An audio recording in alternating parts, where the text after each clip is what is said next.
Hi everyone, Lisa Haven here. Well, in today's broadcast, I want to be very blunt with you because right now the United States of America is in a lot of trouble. And I mean a whole hell of a lot of trouble as long as Joe Biden is in charge at the White House. He cannot help himself. He is making blunder after blunder after blunder, which very well may lead us into World War III here very soon. And he doesn't know when to keep his mouth shut. Things are not looking good for us here in America. And I've got so many warnings to share with you today, all revolving what the Biden administration is doing. So you're not going to want to miss this report. But before I do, just a quick break. The Ukraine-Russian conflict, Canadian Prime Minister's emergency powers, inflation at a 40-year high, and climbing oil prices. We are living in unprecedented times. The number one thing that we should be worried about right now is securing our own and our family's future. Crypto holds so much promise, it gets a lot of attention and carries a lot of criticism. If you're like us, financial jargon like Roth Crypto IRA, retirement investments, backdoor IRA, crypto IRA, sure trading, passive investments, capital gains, etc., coupled with news of hacks, extended tips, and others could make you shut down immediately. As novices to digital wallet, I did the hard work of finding investment platforms that won't overwhelm you. And it even provides you an opportunity for hands-off and steady growth of your valuable retirement assets. We reviewed a multiple of platforms and assessed them based off 5 non-negotiable needs: investment options, customer support, digital wallet security, platform features, fees, and rewards. After bouncing back and forth between websites that were not right for us, I finally found My Digital Money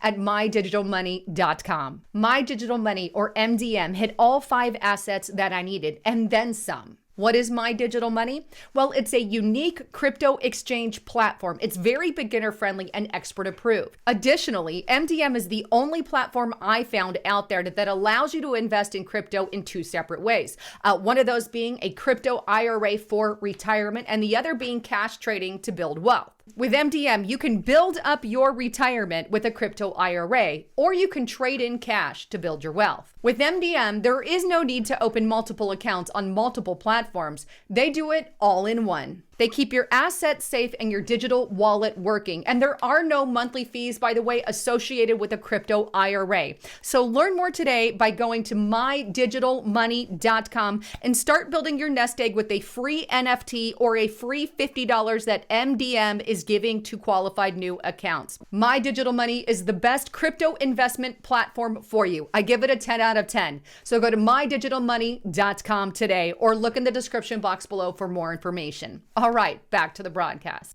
All right, so just how much trouble is the United States of America in? Well, according to the Biden administration, he is making it very clear that food shortages are coming to the United States of America. Take a listen. With regard to food shortages, yes, we did talk about food shortages. And it's going to be real. The price of these sanctions is not just imposed upon Russia. It's imposed upon an awful lot of countries as well, including European countries and our country as well. Now, here's the key to that statement. Biden made it very clear that these food shortages are a direct result, wink and a nod, because we all know his policies have added to that, but he claims they're a direct result of the sanctions in Russia. Now, here's the kicker. Are the sanctions actually working in Russia? Are they deterring Russia from invading in Ukraine? Well, take a listen to what Biden has to say on that. Let's get something straight. You remember, if you covered me from the very beginning, I did not say that, in fact, the sanctions would deter him. Sanctions never deter. You keep talking about that. Sanctions never deter.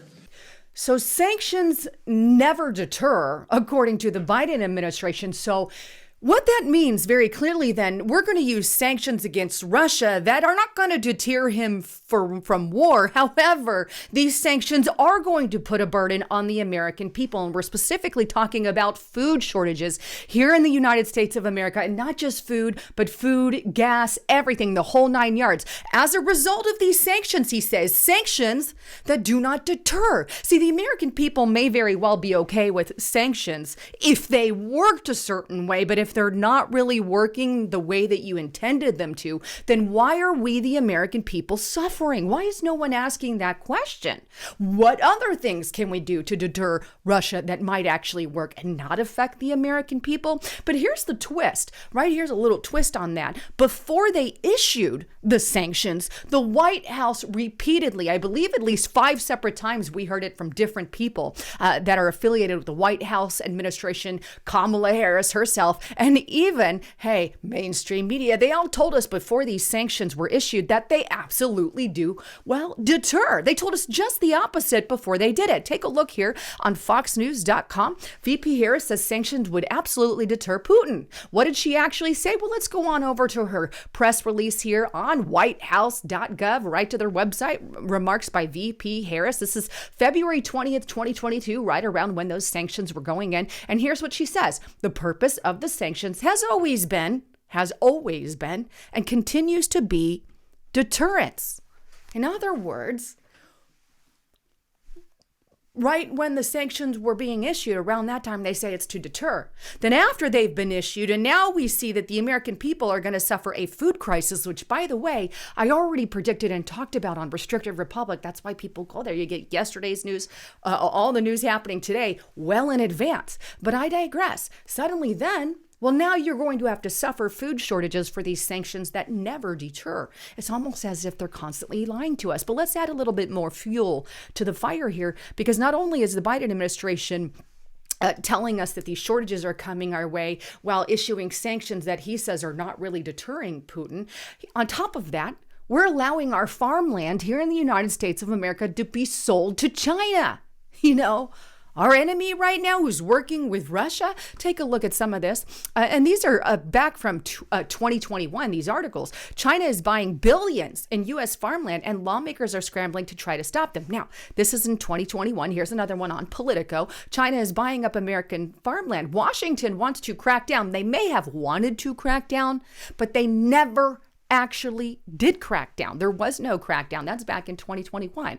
So we still have China buying up our farmland. This is unheard of, by the way. We're not over there in China buying up their farmland. They don't allow it.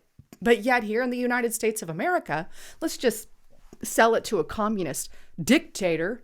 No questions asked. Why? Why would we do and allow such stupidity? Not only that, Bill Gates is also infamous for buying up farmland. Here we have theguardian.com. Bill Gates is the biggest private owner of farmland in the U.S. And I believe when you dig into that article, it's about the size of Hong Kong, the amount of land that he owns here in the United States of America. And the Biden administration, none of them do anything about it. It's almost, I feel as if this is part of their Great Reset agenda, which you all have heard me talk about repeatedly. Not only that, but talk about the blunders, talk about the blunders coming from the White House with regard to potential world war and war with Russia. Here's the Biden administration just a little bit ago calling for a regime change in Russia. Yeah, he went off script. Take a listen. For God's sake, this man cannot remain in power. God bless you all. If he can't remain in power, then who is to take his place? That's calling for a regime change. And of course, the White House is now backing on this blundering statement made by Joe Biden, but it's a statement he still made nonetheless and could potentially drag us into world war. Even Emmanuel Macron, a man I don't like, condemned it. Take a look here. Breitbart News. I would not use those words. Macron says Biden's Russia regime change call undermines peace talks. So even another dictator, Emmanuel Macron, wouldn't use those words. Not at all. So there's a big problem happening right now. And here's the other problem. Let's also bring this up, because during the Cuban Missile Crisis, right? What did we do during the Cuban Missile Crisis? Well, we constantly tried to have peace talks with Russia, and we were in constant talks with Russia. Right now, the Biden administration, instead of talking peace and security and trying to mend the gap between Russia and Ukraine, I feel as if he's doing the opposite when he's calling for regime change in Russia. This is the opposite. And here's the other part. We haven't really had any talks with Russia lately. Take a look here. What I'm talking about. That's how we prevented the Cuban Missile Crisis. We had talks and negotiations and peace talks. Now we're not doing that. right? Here we are. The Washington Post. Top Russia military leaders repeatedly are declining calls from U.S. promoting fears of sleepwalking into war. And we also have here on Zero Hedge, dangerous absence of diplomacy as Blinken and Lavrov haven't spoken since before the invasion. How long has it been? They have not spoken since February 15th. February 15th, over a week before Russia launched their invasion. Interesting. So we're not having talks to try to prevent this war. Instead, Biden gets to the pulpit and calls for regime change. This blabbering mental gaps in his head is going to get our country in a whole lot of trouble. And I seriously, somebody needs to shut him up. He needs to shut up. Right? But that's not all. In Ukraine, while he was in Poland, he made a comment that our troops would be going to Ukraine. Take a listen. And you're going to see when you're there, and some of you have been there, you're going to see women, young people stand in the middle in front of a damn tank, just saying, I'm not leaving. I'm holding my ground. They're incredible. But they take a lot of inspiration from us. I mean, really? Obviously, that was accidental. Let's, mental gap in his head, or maybe he knows something we don't. I don't know.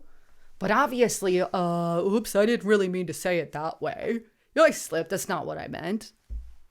This is the kind of stuff that could lead us into potential war. God forbid. God forbid. I pray against that every day. Meanwhile, European media is literally making fun of him publicly, right? Here's a Gateway Pundit article I thought was interesting. The words frail, dotterty, and confused really do apply to the resident of the White House foreign press after Biden's visit to Europe. Not only that, right? Not only does he do that, but he's not even ruling out using nukes or anything like that. Take a look here on this one. Biden refuses to rule out first strike use of U.S. nuclear weapons under extreme circumstances in dramatic reversal of his campaign vow after Putin's invasion of Ukraine. He'd be better off just to not say his plan, right? Why can't he just not say what he's going to do and leave Putin hanging, right? Because if he knows all your moves and what you're going to do, he could act on that, right? There could be some kind of not ruling out nuclear strike by Russia. Why not keep your mouth shut on some of this stuff and do what you're supposed to do as a leader during a time of war? And this is not what I'm seeing, unfortunately. And this is why confidence keeps dropping in the polls with the Biden administration. I've always warned about this. Obviously, I've never liked the man. But here we go, his poll numbers. But thank God America is finally starting to see Biden's job approval falls to the lowest level of his presidency amid war and inflation fears. 7 in 10 Americans expressed low confidence in his ability to deal with Russia's invasion. Thankfully, I don't think any of that. I have no faith at all. And that's why I'm putting out this report. But that's not all. How about inflation? Inflation is off the charts here in the U.S. And this is going to add to food insecurities, the food crisis, war tensions, and inflation here in the U.S. And I believe all of this is being lumped and thrown at the American people. War is just a distraction for some of the stuff that we have going on. But we very, very well could be potentially led into it with this crap the Biden administration is doing. But take a look. This chart shows just how bad inflation is outpacing any wage increase. And here's the actual chart. It's on Urban Wire, but it's here. Cost of fuel and rent have increased much more quickly than income. And you can see that bottom line there. That's the wage income, barely a gap in going up. Then you can see rent right there, very high, and then gas even higher. This is a problem in the United States of America and even globally. Things aren't getting better under the Biden administration. And I feel a lot of this obviously is being done on purpose. They want a great reset. Kickoff was COVID-19, and they're looking very real at meeting their Agenda 2030 goals. Anyhow, I wanted to get this information out to you. I believe you need to be aware of what's going on when we have a blundering person like that in charge of our White House. We've got some real risk, and we have to make real changes in these midterm 2022 election. So let's get the right people in as much as we can and as soon as we can. Anyhow, I love all of you. Thanks again for tuning in. I'm Lisa Haven signing out.